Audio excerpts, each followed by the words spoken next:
second Test match, a famous victory.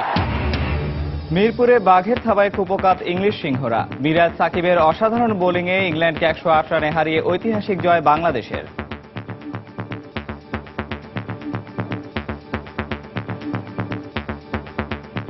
This is the exciting moment for me because of I'm first start career in the Test match, so I'm really happy.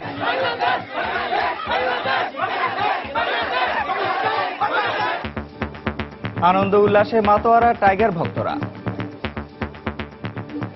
Shakib এবং মেহেদী যা করেছে তাই এই দেশের cricket প্রেমীরা চিরজীবন সেটা মনে রাখবেন। প্রথম দিকে মনটা অনেক খারাপ হয়ে গেছিল বাংলাদেশের যে খেলাটা দেখে, পরবর্তী তারা যে ঘুরে দাঁড়াবে এভাবে, এটাই বাংলাদেশ আমি মনে করি। টেস্টে বলেন, ওয়ানডে বলেন বা টি-20 বলেন, এখন কিন্তু বাংলাদেশ অনেক একটা শক্তিশালী একটা দল।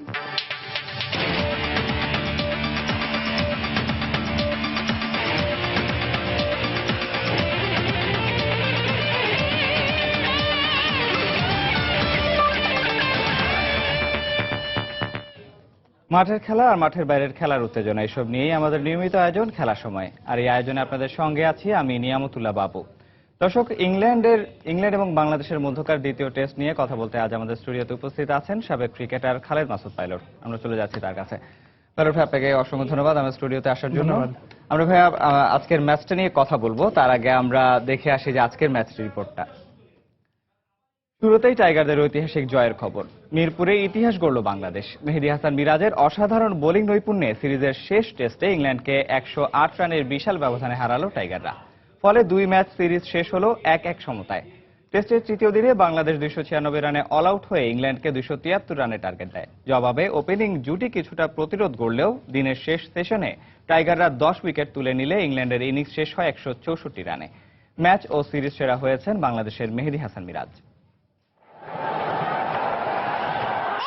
ইতিহাস রচনা করল টিম বাংলাদেশ। আভিজাত্রিক ক্রিকেটে ইংলিশ দাম্ভিকতা গুড়িয়ে দিয়ে সাদা পোশাকের ক্রিকেটে রঙিন উৎসব লাল সবুজের বাংলাদেশের।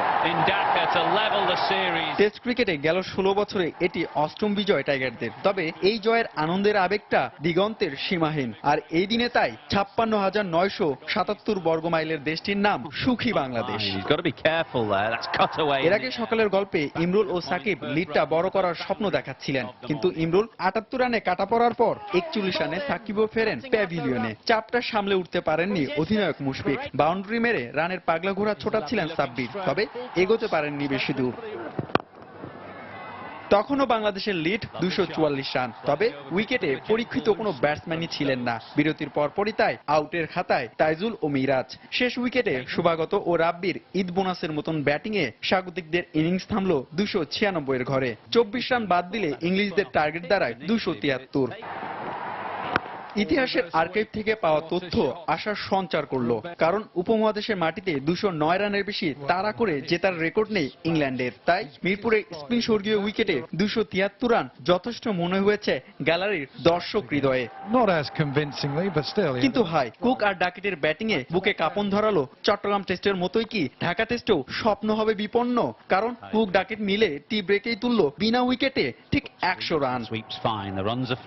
কিন্তু ক্রিকেট ঈশ্বর যে পরের গল্পে লিখেছিলেন শুধুই বাংলাদেশের নাম। জাপানের বিরতির পরের 1 ঘন্টায় ইংলিশ শিবিরে সুনামির মতো আঘাত হানেন 19 বছরের টকবগে তরুণ মেহেদী মিরাজ। 56 রান করা ডাকেটের সিস্টেম ভাঙেন এই সিরিজের বিস্ময়। সাকিব জোরুটকে ফেরানোর পরের ওভারে এলিস্টার কুকের এই আউট রিভিউ যন্ত্রের স্বচ্ছতা নিয়ে প্রশ্ন তোলে। এরপর মিরাজের স্পিন বিষে নীল, ব্যালেন্স, মুইন ও বিয়ারস্টো। পরের গল্পে ফেলকি দেখালেন বাংলার জান সাকিব আল হাসান। 1 ওভারে স্টোকস, আনসারি আর আদিল রশিদের উইকেট তুলে ছেটে ফেলেন ইংলিশদের ব্যাটিং লেজ।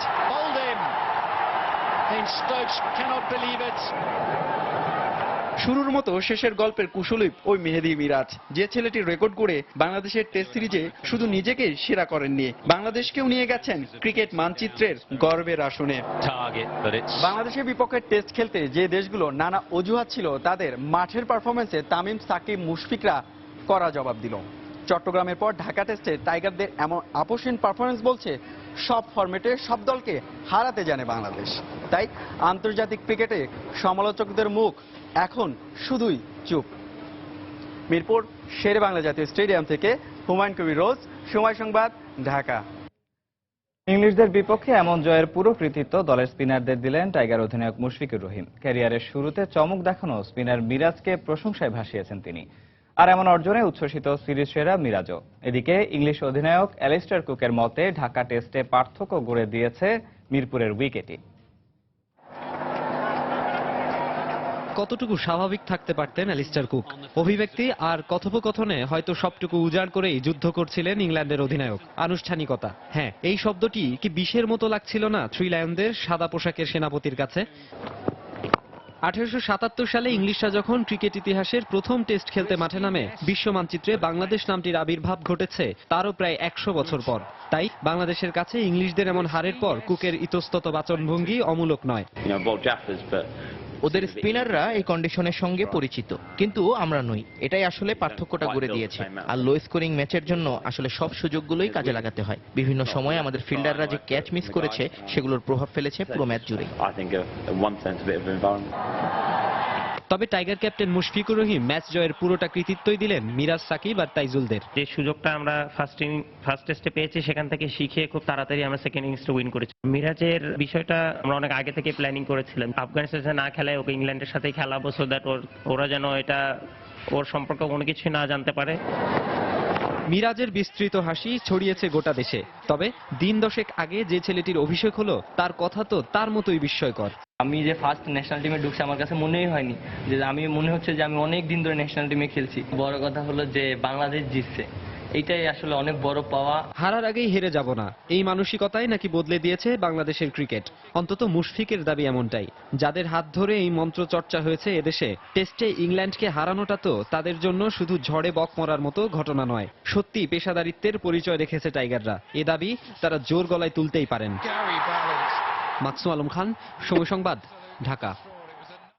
দর্শক, আপনাদেরকে আগেই জেনেছি বাংলাদেশ ও ইংল্যান্ডের মধ্যকার দ্বিতীয় শেষ টেস্ট নিয়ে কথা বলার জন্য আমাদের স্টুডিওতে উপস্থিত আছেন সাবেক ক্রিকেটার খালেদ মাসুদ পাইলট। আমরা তার কাছে চলে যাচ্ছি। পাইলট ভাই, আজকের এক অবিস্মরণীয় জয়, বাংলাদেশের জন্য ঐতিহাসিক জয় বলা চলে। ইংল্যান্ডের বিপক্ষে প্রথমবারের মতো বাংলাদেশ জয় পেয়েছে। তো এই জয়টাকে আপনি কিভাবে দেখছেন বাংলাদেশের অর্জন হিসেবে? না, সর্বপ্রথম অভিনন্দন মুশফিক সহ পুরো বাহিনীকে, বলবো ক্রিকেট টিমকে, যে অসাধারণ একটা ম্যাচ জয়। আমরা হয়তো প্রথম ম্যাচটা হয়তো জিততে পারতাম, খুব কাছাকাছি ছিলাম, হয়তো অনেকগুলো মিস্টেক করার কারণে জিততে পারেন এবং টসটা আমাদের ভাগ্যে ছিল না। বাট সেকেন্ড ম্যাচটা আমি বলবো যে খুব ভালো, গুড কামব্যাক, প্রত্যেকটা প্লেয়ার অসাধারণ এবং গুড কমিটমেন্ট। আমার কাছে মনে হয় যে মাঠের মধ্যে ম্যাচ জিতবো এই একটা বিশ্বাস, এবং ফার্স্ট ম্যাচ থেকেই তারা ওই বিশ্বাসটা পেয়েছে। যদিও ম্যাচ হারছিল, বাট সেই বিশ্বাসটা আমার কাছে মনে হয় যে খুব ক্লোজ গেম যেতে হয়েছিল ফার্স্ট ম্যাচ। তো সেই ক্ষেত্রে আমার কাছে মনে হয় যে প্রত্যেকটা প্লেয়ারের মধ্যে আলাদা কমিটমেন্ট ছিল, এবং আমার মনে হয় যে স্পিনাররা বিশেষ করে অসাধারণ। এই উইকেটে এত সুন্দর বল করেছে মিরাজ, সাকিব এবং তাইজুল, সারাক্ষণ তাদেরকে টাইট একটা জায়গার মধ্যে আটকে রাখছিল। প্রত্যেকটা ব্যাটসম্যানকে আসলে আমরা দেখেছি ইংল্যান্ডের প্রত্যেকটা ব্যাটসম্যানকে চাপে রেখেছে। তো এই ক্ষেত্রে যদি বলি আমরা বিস্ময় বালক মেহেদী মিরাজের কথা, তো সেক্ষেত্রে অভিষেকেই তিনি যে রেকর্ডটি গড়েছেন 2 টেস্টে 19 উইকেট নিয়ে, যেটি ইতিহাসে ক্রিকেট ইতিহাসে মিরাজই এখন বর্তমানে এই রেকর্ডটির মালিক। তো মিরাজের ব্যাপারে আপনার কি বলা? দেখেন, 2 টেস্টে আমার মনে হয় যে অপোনেন্টের উইকেট ছিল 20টা 40টা। ফার্স্ট টেস্টে যদি 2 ইনিংস মেলা হয় 10টা 20টা, এবং এই ম্যাচে 10টা 20টা, 40টার মধ্যে সে নিয়েছে 19টা। তার মানে আমি জানি না পার্সেন্টেজ হয়তো 48 বা 49% উইকেট সেই নিয়েছে। তো তার মানে বোঝা যাচ্ছে যে সে কতখানি পারফর্মার এই টিমে ম্যাচ জেতার জন্য। অসাধারণ। এবং আমার কাছে মনে হয় যে আমি তো রিসেন্টলি লাস্ট 2-3 বছর তাকে পেয়েছি, দেখেছি খুব কাছাকাছি, অনেক কনফিডেন্ট এবং অনেক ক্রিয়েটিভ মাঠের মধ্যে। ক্রিয়েটিভ বলতে আমি বলছি যে একটা মানুষের মধ্যে ভিতরে অনেক কিছু কাজ করে, যে আমি এটা কিছু করব, কিছু পেতে চাই, মানে কিছু একটা মাঠে নামছে যখন কিছুটা নিয়ে যেতে চাই, তো সেই জিনিসটা তার মধ্যে আছে, সেই এগ্রেসিভ ভাবটা এবং সেই ম্যাচুরিটি আছে। এবং এই জন্যই কিন্তু দেখবেন যে ছোটবেলা থেকে কিন্তু অনেক মানুষকে পিক করা যায় যে আসলে এই ছেলেটার ভবিষ্যৎটা কি।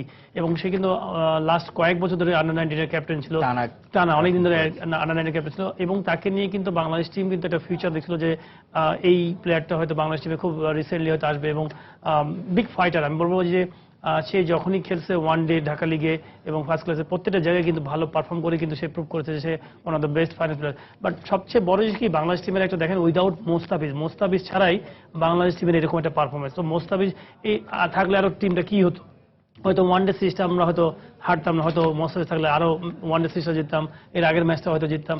বাট এটা একটা গুড সাইন যে আমাদের ইয়াং প্লেয়াররা যখন আসছে প্রত্যেকেই কিন্তু ভালো পারফর্ম করছে। তো তার মানে একটা হেলদি কম্পিটিশন টিমের মধ্যে তৈরি হচ্ছে।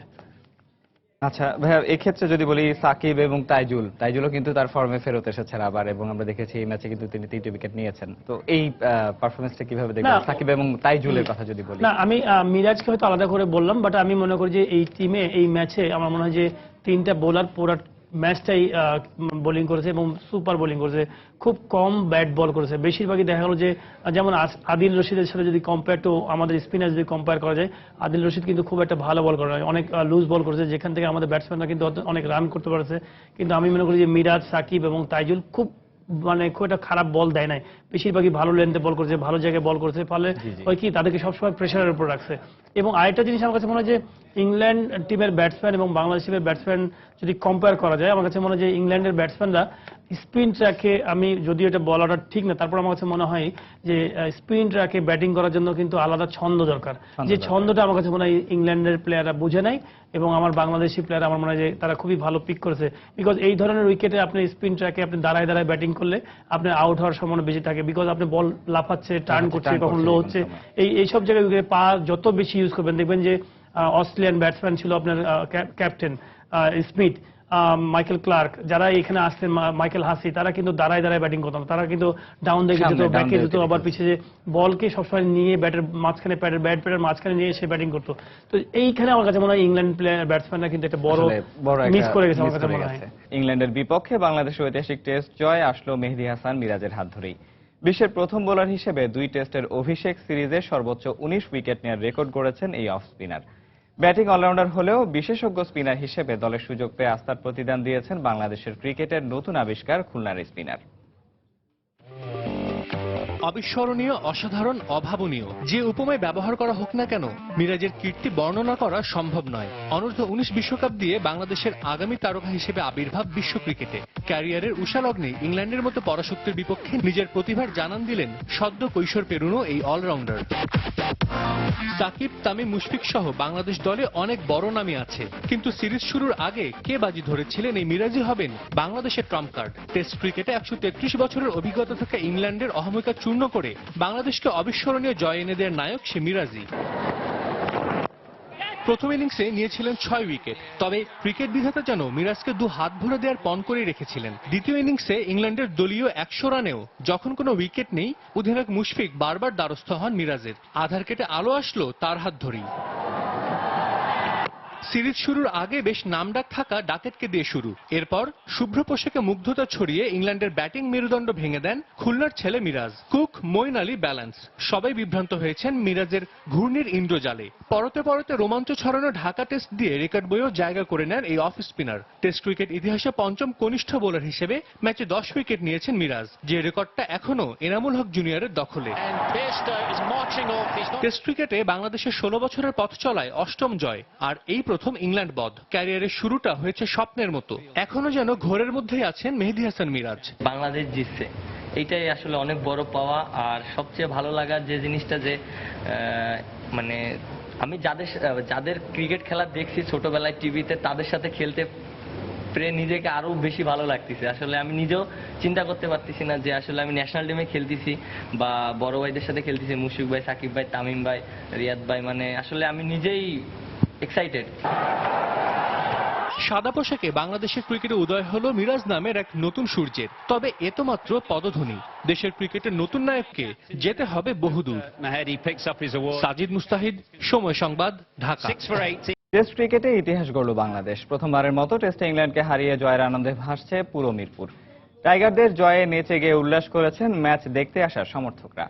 সে সঙ্গে দেশের মাটিতে আরও টেস্ট ম্যাচ আয়োজনের জন্য বিসিবি ও আইসিসিকে অনুরোধ জানিয়েছেন তারা।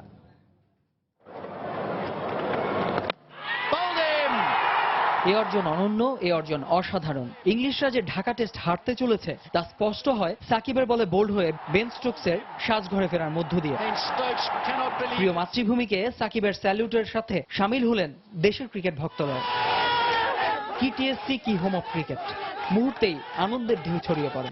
মুলতান, ফতুল্লা আর সবশেষ চট্টগ্রামের দুঃসহ স্মৃতিকে পেছনে ফেলে ইংল্যান্ডকে হারানোর এই দিনটা ইতিহাসের পাতায় জলজলে অক্ষরে লেখা হয়ে গেল। মেহেদী হাসান মিরাজ আর সাকিব ভাসলেন সমর্থকদের ভালোবাসায়। বাংলাদেশের ক্রিকেট এগিয়ে যাচ্ছে বিশ্ব দরবারে, এ নিয়ে আমরা সাধারণ দর্শক যারা আছি আমরা খুবই আনন্দিত। আগের মতো আমরা 3 দিনে ম্যাচ হেরে যাই না, এখন 3 দিনে আমরা ম্যাচকে অন্যদের হাত থেকে ছিনে নিতে পারি। বাংলাদেশ ওয়ানডে অথবা টি-20-র মতো স্বচ্ছন্দ নয় টেস্ট ক্রিকেটে, স্পিনারদের মতো কার্যকর নয় পেসাররা, টেইলেন্ডারদের ব্যাটিং যাচ্ছে তাই। কত সমালোচনাই না ছিল টিম বাংলাদেশকে ঘিরে, ঢাকা টেস্ট সমালোচকদের জন্য হয়ে রইল উচিত জবাব। প্রত্যেকটা দলের সাথে আমরা টেস্টে এখন লড়াই করার মতো একটাই করতে পারি। আমাদের আইসিসি কেন আমাদের এত টেস্টে আমাদের কম খেলতে দেওয়া হয়? তৃতীয় দিনে টাইগারদের ব্যাটিং হয়তো প্রত্যাশা মেটাতে পারেনি সমর্থকদের, তবে 276 রানের লিড যে ইংল্যান্ড পথে যথেষ্ট ছিল সেই বিশ্বাস ছিল হাজারো ভক্তের। প্রত্যেকটা ম্যাচে আমরা দেখছি যে ওদের ব্যাটিং 300-এর উপরে যেতে পারে নাই। ম্যাচটার পুরো দায়িত্ব এখন বোলারদের উপর চলে গেছে। তারা যদি ভালোভাবে বল করতে পারে তাহলে ইনশাল্লাহ আমরা ম্যাচটা জিতবো। ইংল্যান্ডের বিপক্ষে জয় মুশফিক সাকিবদের আত্মবিশ্বাস বাড়িয়েছে কয়েক গুণ। দেশের বাইরে সামনের আসরগুলোতে সফল হবে বাংলাদেশ, সে প্রত্যাশাই দেশের ক্রিকেট প্রেমীদের। নাসির সুলতান, সময় সংবাদ, ঢাকা। দর্শক, আপনাদেরকে আগেই জানিয়েছি আমাদের সাথে আছেন সাবেক ক্রিকেটার খালেদ মাসুদ পাইলট। আমরা চলে যাচ্ছি তার কাছে। পাইলট ভাই, আমরা এরপরে আপনার সাথে আরো বেশ কিছু বিষয় নিয়ে আলোচনা করব। তার আগে দেখে আসি বাংলাদেশে 16 বছরে যেই 8টি জয় পেয়েছে টেস্ট ক্রিকেটে, জি ওটার পরিসংখ্যানটা আমরা দেখে আসবো। যেটা কিনা আমরা যেটা শুরু হয়েছিল 2005-এ বাংলাদেশ প্রথম জয় পায় জিম্বাবুয়ের বিপক্ষে, এবং তার আগে বাংলাদেশের যে 1999 সালে যে টেস্ট স্ট্যাটাসটি পায়, এরপর তো বাংলাদেশের 16 বছর পেরিয়ে গেল। তো সেখানে আমরা পরিসংখ্যানটি দেখব। প্রথমেই যদি দেখি যে 2005-এ জিম্বাবুয়ের বিপক্ষে 206 রানের বড় একটি জয় ছিল। এর পাশাপাশি এনামুল হক জুনিয়র তিনি ম্যাচ সেরা হয়েছিলেন। এরপরে 2009-এ পরবর্তীতে 4 বছর পর 95 রানে জয়ী হয়েছিল ওয়েস্ট ইন্ডিজের মতো দলের বিপক্ষে, যেটা কিনা পরপর 2টি ম্যাচ আমরা দেখেছি। 2 ম্যাচ সিরিজের 2টি ম্যাচেই বাংলাদেশ জয়ী হয়েছিল। দ্বিতীয়টিতে 4 উইকেটে জয়ী, প্রথমটিতে তামিম ইকবাল এবং দ্বিতীয়টিতে সাকিব হয়েছিলেন ম্যাচ সেরা। এবং সবশেষে 2013 সালে আমরা দেখেছি যে জিম্বাবুয়ের বিপক্ষে বাংলাদেশ কিন্তু জয় পেয়েছিল। তো সেখানেও আমরা দেখেছি যে বাংলাদেশের স্পিনাররাই কিন্তু ম্যাচ সেরা হয়েছিলেন। তো এরপরে যদি দেখি যে এখানে 143 রানে সেই ম্যাচটিতে জয়ী হয়েছিল, সেখানে মুশফিক ছিলেন ম্যান অফ দ্য ম্যাচ। এরপরে আমরা যদি আসি যে পরের ম্যাচগুলোতে 2014 সালে যে ম্যাচটি খেলা হয় জিম্বাবুয়ের বিপক্ষে, সেখানে 3 উইকেটে জয়ী, ম্যাচ সেরা হয়েছিলেন তাইজুল। এবং 2014 সালে জিম্বাবুয়ে একই প্রতিপক্ষের বিপক্ষে 162 রানের জয় ছিল একটি বাংলাদেশের, এবং একই সময়ে বাংলাদেশের আরেকটি জয় ছিল 186 রানে, যেটি কিনা আমরা দেখতে পাচ্ছি টানা 3টি যে ম্যাচ হয়েছিল 3টি ম্যাচে বাংলাদেশের জয়ের পরিসংখ্যান, যেখানে মমিনুল হয়েছিলেন সবশেষটিতে ম্যান অফ দ্য ম্যাচ। এবং সবশেষে আমরা জানি যে আজকের যে ম্যাচটিতে বাংলাদেশ জয়ী হয় 108 রানে ইংল্যান্ডের বিপক্ষে, এবং সেখানে ম্যান অফ দ্য ম্যাচ এবং ম্যান অফ দ্য সিরিজ হয়েছে মেহেদী হাসান মিরাজ। তো আমরা যদি এখানে দেখি যে আসলে বাংলাদেশের যে 8টি ম্যাচের মধ্যে কিন্তু তামিম ইকবাল, মুমিনুল হক এবং মুশফিক, এই 3 জন ছাড়া কিন্তু বাকি সবসময় বাংলাদেশের স্পিনাররা কিন্তু প্রত্যেকবার ম্যান অফ দ্য ম্যাচ হয়েছেন। সো এখানে আসলে বলা যায় যে বাংলাদেশের স্পিনারদের এবং স্পিন বিভাগে বাংলাদেশের যে শক্তিমত্তাটা, সেটা কিন্তু প্রতিবারই প্রতিটা জয়ে বাংলাদেশের স্পিনাররা দেখিয়েছেন। তো এই ক্ষেত্রে যদি বলি ভাইয়া, এই আমরা দেখেছি যে আজকের মানে এই সিরিজে ইংল্যান্ডের বিপক্ষে বাংলাদেশের 2 ম্যাচ টেস্ট সিরিজ, সেখানে কিন্তু সর্বোচ্চ উইকেট শিকারী হয়েছেন মেহেদী হাসান মিরাজ, এবং ব্যাটিংয়ে স্কোরে রানের দিক থেকে হয়েছেন তামিম ইকবাল। তো এই দিক থেকে আপনি কিভাবে দেখবেন যে ইংল্যান্ডের মতো একটা দলের বিপক্ষে সিরিজে আমাদের প্লেয়াররা হচ্ছে টপ উইকেট টেকার এবং রান সংগ্রাহক, যদি বলি আমরা? না, আমার মানে দর্শকদের কাছ থেকে অনেক আনসার কিন্তু আমি পেয়েছি, এবং যারা যে অ্যানালিসিস করেছে সুপার। আমি বলবো যে আমরা একটা সময় ছিল যে ইংল্যান্ড টিমের সাথে যখন খেলতাম, আমার মনে হয় যে হয়তো 5 দিন আমরা বা 3 দিনের মধ্যে খেলা শেষ হতো বা 4 দিনে খেলা শেষ হতো ইংল্যান্ডের সাথে টেস্ট ম্যাচ খেললে। বাট আমার মনে হয় যে বাংলাদেশ টিম যে ডে বাই ডে ইমপ্রুভ করছে, সেটা কিন্তু তার একটা প্রতিচ্ছবি। যে আমরা এর আগের ম্যাচেও কিন্তু আমরা হয়তো হারছি, খুব ক্লোজ ম্যাচ, হাড্ডাহাড্ডি লড়াই, এবং এই ম্যাচে কিন্তু 3 দিনের মধ্যে উল্টা আমরাই ম্যাচ জিতেছি। সবকিছু মিলে ডে বাই ডে যে আমরা খুব ভালো যাচ্ছি, তার মানে এটাই তার প্রমাণ। এবং এক ভদ্রলোক ওখানে বলছিলেন যে আমাদের বেশি পরিমাণ টেস্ট ম্যাচ খেলা উচিত আরো। আমার মনে হয় যে এটা কিন্তু বিসিবির একটা কৌশলগত ব্যাপার ছিল যে একটু টেস্ট ম্যাচ কম খেলে আমরা ওয়ানডের দিকে বেশি খেলা এবং হোমে বেশি খেলা। তো সবকিছু মিলে আমি বলবো যে বাংলাদেশ টিম যে পরিকল্পনা করে আছে, ম্যানেজমেন্টের একটা প্ল্যান থাকে যে আমরা কি পরিমাণ ম্যাচ খেলবো হোমে এবং কি পরিমাণ অ্যাওয়ে ম্যাচ খেলবো। তো সবকিছু মিলে আমি বলবো যে খুব সুন্দর পরিকল্পনা, যে পরিকল্পনা যাচ্ছে বাংলাদেশ ক্রিকেট বোর্ড, আমি মনে করি যে এটাই হওয়া উচিত। নেক্সটে আমরা হয়তো বাংলাদেশ টিম যাচ্ছে আবার বিপিএল এর পরে নিউজিল্যান্ড, টাফ ট্যুর। আমার কাছে মনে হয় যে দেশের বাইরে, বিকজ বেশি পরিমাণ বাইরে ম্যাচ খেললে কনফিডেন্সটা লুজ হতে পারে। আজকে আমরা টেস্ট ম্যাচ জিতেছি আমার কাছে মনে হয় বিকজ অফ আমাদের আত্মবিশ্বাস, যে আমরা রিসেন্টলি যে লাস্ট 2 বছরে যে বাংলাদেশের ম্যাচগুলো জিতেছি, যে কোনো টিমকে, বড় বড় দল পাকিস্তান, ইন্ডিয়া, ওয়েস্ট ইন্ডিজের মতো দলকে যখন হারাতে পারছি, এই যে আত্মবিশ্বাস, এই আত্মবিশ্বাসটা কিন্তু আমার কাছে মনে হয় যে বড় একটা কাজ করেছে। এবং আমি ক্রিকেট খেলায় মনে করি যে ক্রিকেট খেলায় শুধুমাত্র ফিজিক্যাল গেম না, এটা একটা মেন্টাল গেম। ফিজিক্যালি আমি যতই ফিট থাকি না কেন, বাট আমাকে ওইরকম ভাবে মেন্টালি ফিট হতে হবে যে না আমি এই টিমের সাথে ম্যাচ জিততে পারি। সেই বিশ্বাসটা যখন তৈরি হয় তখনই কিন্তু আপনি ম্যাচ জিতবেন। এবং কিছু টেকনিক্যাল ব্যাপার থেকে হয়তো আমরা এখন হোমের মধ্যে ম্যাচ জেতার অভ্যাসটা তৈরি করেছি, এবং আস্তে আস্তে চেষ্টা করতে হবে আমরা কি করে বাইরে যেও যেন ফাইট করতে পারি বা ম্যাচ জিততে পারি। হয়তো এই মুহূর্তে মানুষের মধ্যে অনেক আশা থাকবে যে হ্যাঁ নিউজিল্যান্ডে যে আমরা ম্যাচ জিতে যাবো, বাট সবচেয়ে বড় ড্রিম যে আমার কাছে মনে হয় বাস্তবতাটা দেখতে হবে। যে দেখেন আজকে ইংল্যান্ডের মতো টিমের জন্য বাংলাদেশে কিন্তু অনেক প্রবলেম হচ্ছে স্পিনটাকে, ঠিক আমাদেরও ঠিক উল্টা এরকম একটা প্রবলেম হতে পারে নিউজিল্যান্ডে খেলতে গেলে। সুইঙ্গিং উইকেট হবে, ঘাসের উইকেট হবে, এবং আপনার টিম কম্বিনেশনের জন্য একটু প্রবলেম হবে। আজকে আমরা মেহেদী মিরাজ যখন খেলছে spinner cum batsman, Shakib spinner cum batsman, আমাদের হয়তো 10 জন ব্যাটসম্যান নিয়ে খেলতে পারছি আজকে। কিন্তু যখন আমি সিমিং ট্র্যাকে যাবো তখন কিন্তু আমার পেস বলার খেলাতে হবে, তখন হয়তো 4টা পেস বলার খেলবে, তখন কিন্তু আমার পেস বোলিং অলরাউন্ডার কিন্তু এরকম আমাদের দেশে নাই। সবকিছু মিলে আমাকে কিন্তু ওই জায়গাটা বাস্তবতাকে চিন্তা করতে হবে। এক্ষেত্রে যদি ছোট করে একটু বলতেন যে আসলে কেমন করবে, যেহেতু দেশের বাড়িতে শেষ, এখন বাইরের উইকেটে খেলতে হবে, কেমন প্রত্যাশা? না, আমি শিওর এই আত্মবিশ্বাসটা কিন্তু অনেক বড় কাজে লাগবে। এবং তারা যদি একটু, আমি যতদূর জানি যে নিউজিল্যান্ডে যাবার আগে বেশ কিছুদিন তারা ওখানে একটা কন্ডিশনিং ক্যাম্প করবে অস্ট্রেলিয়াতে, সেটা খুবই ইম্পর্টেন্ট একটা, বিকজ আমার মনে হয় যে ওই ধরনের উইকেটগুলোতে যদি একটু 15-20 দিন আগে যদি যাওয়া যায় তাহলে হয় কি অ্যাডজাস্টমেন্টটা খুব ভালো। এবং আমি মনে করি আমাদের এশিয়ান মানুষরা কিন্তু অনেক বলবো যে মানে কি বলবো, সহজেই যে কোনো জিনিস খুব ভালো সহজে অ্যাডাপ্ট করতে পারে। তো সেইটা খুবই ইম্পর্টেন্ট যে আমি যদি একটু আর্লি যাই। আপনি যদি দেখলেন যে বাংলাদেশ এবং ইংল্যান্ডের খেলার মধ্যে যে তারা কিন্তু স্পিন সহজে হ্যান্ডেল করতে পারছিল, বাংলাদেশ কিন্তু খুব সহজে হ্যান্ডেল করছে। তো এইটা আমার কাছে খুবই ভালো প্ল্যান যে আমি আস্তে আস্তে করে ডে বাই ডে মানে অ্যাওয়ে ম্যাচে যে খেলে নিজেকে ইমপ্রুভ করা। জি, তো ভাই আপনাকে অসংখ্য অসংখ্য ধন্যবাদ আমাদের স্টুডিওতে আসার জন্য। আমরা সবাই প্রত্যাশা করব বাংলাদেশ দেশের বাইরের উইকেটেও গিয়ে যেন একইভাবে পারফরমেন্সের ধারাবাহিকতা বজায় থাকে। আপনাকে অসংখ্য ধন্যবাদ ভাই। খেলার সময় আরো যা থাকছে, ভুটানের কাছে লজ্জাজনক হারের দায় স্বীকার করে ক্ষমা চাইলেন জাতীয় দলের ফুটবলাররা। ভবিষ্যতে ভুল শুধরে নিজেদের মেলে ধরতে চান আন্তর্জাতিক মঞ্চে। ইংল্যান্ডের বিপক্ষে ঐতিহাসিক জয়ের পর ক্রিকেট বিশ্বের অন্যান্য পরাশক্তিধরদের সঙ্গে দ্বিপাক্ষিক সিরিজ আয়োজন করা সহজ হবে বলে মনে করছে বিসিবি। বাংলাদেশের বিপক্ষে টেস্ট খেলতে র্যাঙ্কিংয়ে এগিয়ে থাকা দেশগুলো এখন আরও আগ্রহী হবে বলেও জানানো হয়েছে বিসিবির পক্ষ থেকে।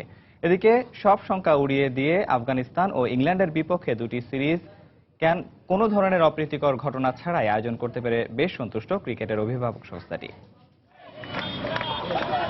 চারদিকে শুধুই জয়ের উল্লাস, ঐতিহাসিক, অনন্য, অসাধারণ, এমন যত বিশেষণই আসুক না কেন মনে হতে পারে টাইগারদের জয়ের কাছে তা খুবই ম্লান, কারণ জয়টা যে এসেছে 108 রানের বিশাল ব্যবধানে।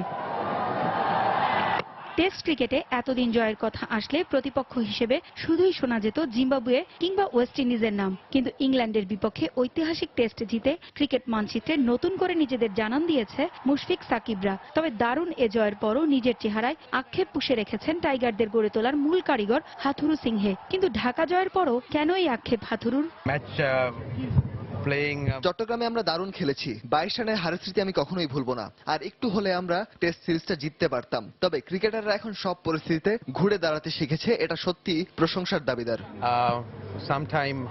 2000 সালের 26 জুন টেস্ট স্ট্যাটাস পাওয়ার পর এখন পর্যন্ত মাত্র 95টি টেস্ট খেলার সুযোগ হয়েছে টাইগারদের। তবে ইংল্যান্ডের বিপক্ষে টেস্টে সাফল্যের পর ভারত, অস্ট্রেলিয়া, নিউজিল্যান্ড, দক্ষিণ আফ্রিকার মতো পরাশক্তিদের সঙ্গেও দ্বিপাক্ষিক সিরিজ আয়োজন করা সহজ হবে বলে মত বিসিবির। Bangladesh team the way is progressing, আমাদের রেভিনিউর ক্ষেত্রেও বোধহয় একটা গুরুত্বপূর্ণ কন্ট্রিবিউশন থাকবে যে কোনো ইন্টারন্যাশনাল ম্যাচে। এই টেস্টটা সেটা প্রমাণ করলাম, তো ইনশাআল্লাহ আমরা যদি অপরচুনিটি পাই বাংলাদেশ টেস্টে অনেক ভালো করবে। ইংল্যান্ড ও আফগানিস্তান সিরিজের আগে নিরাপদে ও নির্বিঘ্নে সিরিজ আয়োজন করাটাই সবচেয়ে বড় চ্যালেঞ্জ ছিল বিসিবির সামনে। তবে কোনো ধরনের অপ্রীতিকর ঘটনা ছাড়া সব শেষ হয় স্বস্তিতে আছে বিসিবি। আমরা যেটা প্রোভাইড করেছি, এটা যে সিকিউরিটি আমরা প্রোভাইড করেছি, এটা আমাদের কমিটমেন্টেরও বাইরে অনেক বেশি আমরা দিয়েছি। সো এটা আমার মনে হয় যে আগামী যে অস্ট্রেলিয়া বাংলাদেশ ট্যুর করবে এই ক্ষেত্রে একটা ভূমিকা রাখবে বলে আমার মনে হয়। সার্বিক নিরাপত্তা স্বাভাবিক থাকায় আগামী বছর আগস্ট-সেপ্টেম্বরে এফটিপি অনুযায়ী ঢাকায় আসার ব্যাপারে ইতিবাচক ক্রিকেট অস্ট্রেলিয়া। পারভিন আক্তার, সময় সংবাদ, ঢাকা। ব্রিটিশ বধ মহাকাব্যের পর বাংলাদেশ ক্রিকেট দলের জয় জয়কার পুরো আন্তর্জাতিক গণমাধ্যম জুড়ে। ফেসবুক, টুইটারের মতো সামাজিক যোগাযোগ মাধ্যমগুলোতেও টাইগারের স্তুতিতে ভরা। 108 রানের জয় শুধু বাংলাদেশের জন্য একটি টেস্ট জয় নয়, আভিজাত্যের দম্ভ চূর্ণ করে মাথা তুলে দাঁড়ানোর গল্প।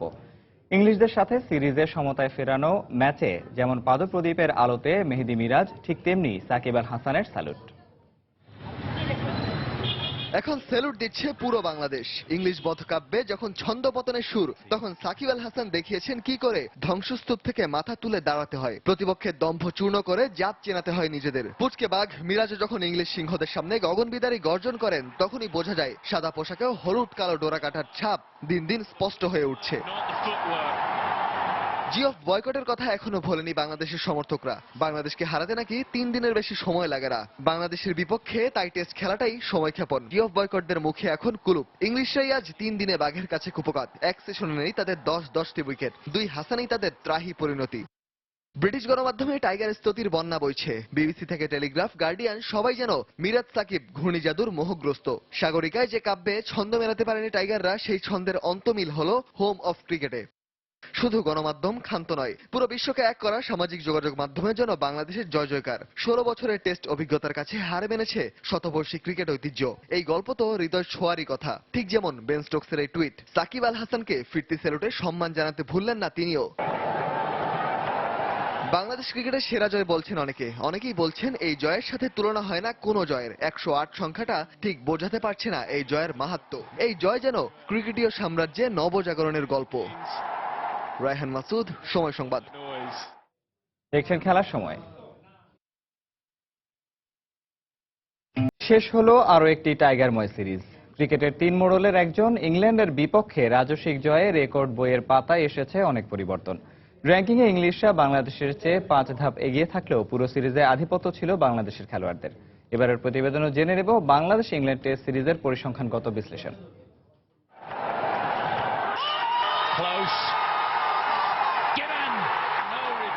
দীর্ঘ 15 মাস পর সাদা পোশাকে ফিরে কেমন হবে মুশফিকদের পারফরমেন্স, এই নিয়ে সিরিজ শুরু হওয়ার আগে বেশ গুঞ্জন ছিল ক্রিকেট মহলে।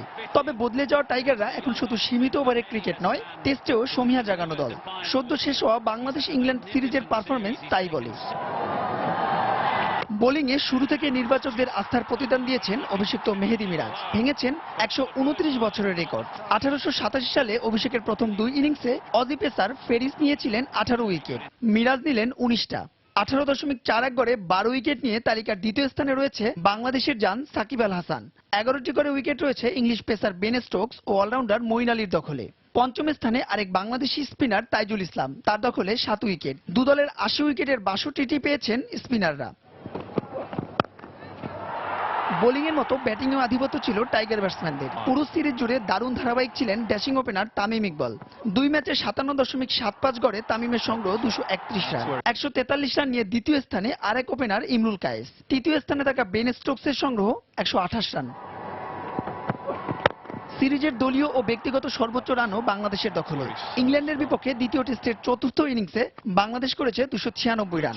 আর সিরিজের একমাত্র শতকটিও হাঁকান টাইগার ওপেনার তামিম ইকবাল। মিরাজের রাজস্বিক অভিষেক কিংবা মমিনুল তামিমের রেকর্ড পার্টনারশিপ, পুরো সিরিজ জুড়ে বাংলাদেশের প্রাপ্তি অনেক। প্রতিপক্ষের জন্য হুমকি হয়ে ওঠা টাইগাররা শুধু ঘরের মাঠেই নয়, ভালো করবে আসন্ন নিউজিল্যান্ড সফরেও, এমনটাই প্রত্যাশা সবার। মাহবুব রিমন, সময় সংবাদ, ঢাকা। দেশের ফুটবলের খবর। ভুটানের কাছে 3-1 গোলের লজ্জাজনক হারের দায় স্বীকার করে ক্ষমা চাইলেন জাতীয় দলের ফুটবলাররা। তবে ক্ষমা চাইতে এসে উল্টো সাফাই গেয়ে গেলেন বাফুফের। সবাইকে আহ্বান জানালেন এই কমিটির উপর আস্থা রাখার, সাথে ফুটবলের উন্নয়নের সুযোগ সুবিধা বৃদ্ধির আহ্বান তাদের। রোববার রাজধানীর এক হোটেলে সংবাদ সম্মেলনে এমন কথাই বলেন জাতীয় দলের ফুটবলাররা। ভুটানে 3-1 গোলে হারের ফলে বাংলাদেশের ফুটবল বলা যায় এখন কফিলে। ভুটানে হারের দায়ভার কার তা নিয়ে হয়েছে চুলচেরা বিশ্লেষণ। ফুটবলারদের ব্যর্থতা, ফেডারেশনের দায়িত্বহীনতা, সঠিক পরিচালনার অভাব সহ নানা অভিযোগ উঠেছে হারের পর। বাফুফেকে দোষী করে সভাপতি কাজী সালাউদ্দিনের পদত্যাগ দাবি করেছে সাবেক ফুটবলার, সংগঠক সহ ফুটবল সমর্থক গোষ্ঠী। তবে বাংলাদেশের এই হারের দায়ভার কাজী সালাউদ্দিন চাপিয়েছেন ফুটবলারদের উপর। সবাই যখন দেশের ফুটবলের এই লজ্জা ভুলতে বসেছে, ঠিক এ সময় এসে হারের দায় স্বীকার করলো ফুটবলাররা। ক্ষমা চেয়েছেন দেশবাসীর কাছে। দেশবাসীর কাছে অবশ্যই আমরা লজ্জিত যে আমরা নিজেরা পার্সোনাল লাইফ থেকে শুরু প্রত্যেকটা মুহূর্তে আমরা লজ্জিত যে ভুটানের কাছে হেরেছি। নিজস্ব একাডেমি, পাইপলাইন, ধারাবাহিকতার অভাবের কথা ছাপিয়ে নিজেদের দায় স্বীকার করার অন্তরালে গেয়ে গেলেন বাফুফের সাপাই। সালাউদ্দিন ভাইরা তো নির্বাচন করে আসছে, হ্যাঁ পদত্যাগ চাবেন, উনাদের যে সময় আছে ওই সময় পর্যন্ত দেখেন, ওনারা যদি কাজ ভালো না করে অবশ্যই ওনারা চলে যেতে হবে। সাথে যে সাবেক ফুটবলাররা এই ভরাডুবির সমালোচনা করছেন তাদের আহ্বান জানালেন একসাথে কাজ করার। আমরা কিন্তু কোনো এক্স প্লেয়ারদের উপর পাথর মারতেছি না, যে সমালোচনা যারা করে সমালোচকদের উপর পাথর মারতেছি। সালাউদ্দিন ভাই রেস্টেডলি বলবো, যখন আমরা দায় দোষারোপ নিতে পারি তাহলে আমাদের মতো করে আমাদের কথা শুনে আপনি কিছু জিনিস করেন, যেটা কাজ করেন যেটা জেনারেশনের জন্য ভালো। কয়েকদিনের মধ্যে ফুটবলের উন্নয়নে বিভিন্ন প্রস্তাবনা নিয়ে বাফুফের সভাপতির সাথে দেখা করবেন বলেও জানান তারা। তারেক হাসান শিমুল, সময় সংবাদ, ঢাকা। পাবনার শতবর্ষের ঐতিহ্যবাহী শিক্ষা প্রতিষ্ঠান সরকারি এডওয়ার্ডস কলেজে শুরু হয়েছে আন্তঃবিভাগ ফুটবল টুর্নামেন্ট। রোববার বেলা 12টায় কলেজের SM হল মাঠ টুর্নামেন্টে উদ্বোধন করা হয়। প্রথম দিনে খেলায় উদ্ভিদ বিজ্ঞান বিভাগ 3-2 গোলে পরাজিত করে ইংরেজি বিভাগকে। টুর্নামেন্টে 16টি দল 4টি গ্রুপে বিভক্ত হয়ে খেলায় অংশগ্রহণ করবে। আগামী 10 নভেম্বর ফাইনাল খেলা এবং পুরস্কার বিতরণী অনুষ্ঠান অনুষ্ঠিত হবে। এর আগে দুপুরে কলেজের অধ্যক্ষ প্রফেসর ডক্টর হুমায়ুন কবির মজুমদার টুর্নামেন্টের উদ্বোধন করেন। এ সময় কলেজের বিভাগীয় শিক্ষক এবং সাধারণ শিক্ষার্থীরা উপস্থিত ছিলেন। খেলার সময় শীর্ষ সংবাদ জানিয়ে দিচ্ছি আরেকবার। Close. Given no reviews, and Bangladesh have won this second test match, a famous victory. মিরপুরে বাঘের থাবায় কুপোকাত ইংলিশ সিংহরা। মিরাজ সাকিবের অসাধারণ বোলিংয়ে ইংল্যান্ডকে 108 রানে হারিয়ে ঐতিহাসিক জয় বাংলাদেশের। 2 টেস্টে 19 উইকেট নিয়ে ম্যাচ ও সিরিজ সেরা Miraj. This is the excited moment for me because of I am first start career in the test match, so I'm really happy.